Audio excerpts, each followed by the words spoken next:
Hi, my name's Ben, and I'm going to be demoing a walkthrough of setting up a Raspberry Pi for controlling a SeeStar S50 smart telescope.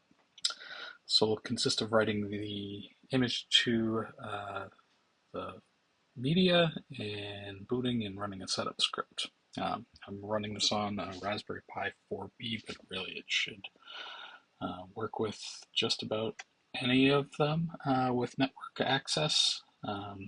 And I'll be using a light image that is headless. First thing that you're going to want to do, you're going to want to go over to raspberrypi.com/software and download their imager application.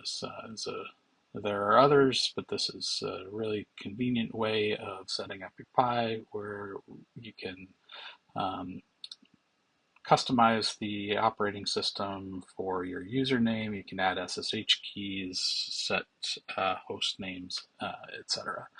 So I've done that already, and we're going to open up the Raspberry Pi imager here. So as I mentioned, I have a Raspberry Pi 4.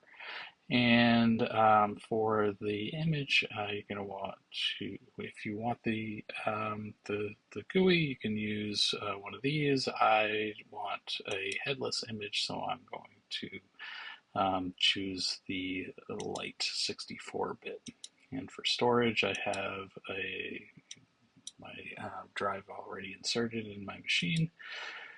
And for the OS application settings, as I mentioned before, we have various settings where you can set your LAN. You can set your username and password.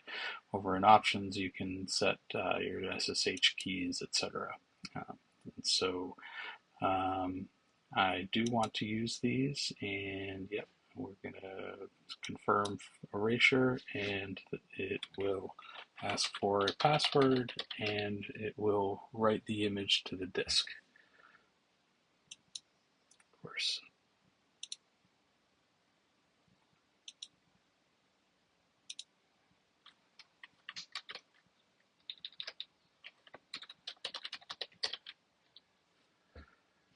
And I will pause the recording here so you don't have to watch the bar.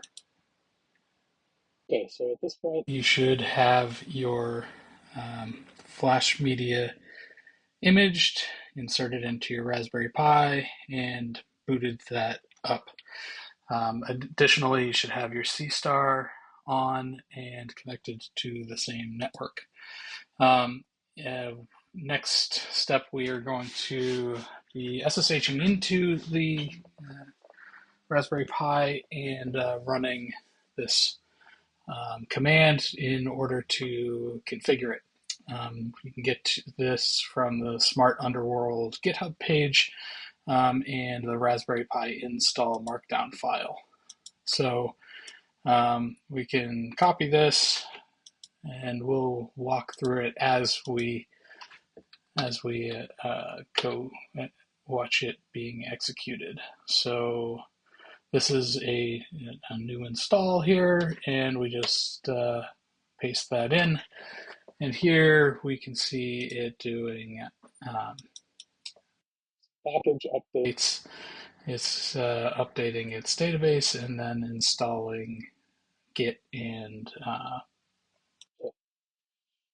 so in order for it to be able to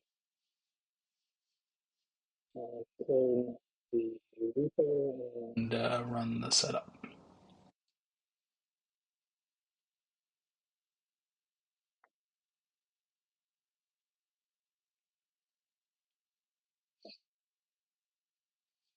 After it updates this, it will do the clone, and then it will configure the config.toml to be accessible on the network rather than just internally.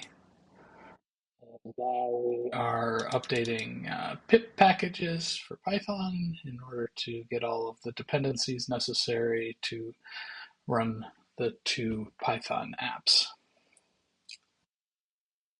Finally, the last thing it will be doing after it sets up the Python packages is it will be setting up two systemd services for each of the Python apps.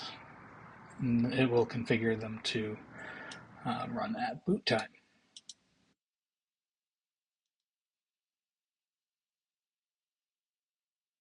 And so now we are complete. So the easiest way to determine if we are running properly is if we can see an alpaca log, which we do. So that tells us that at least the device is running.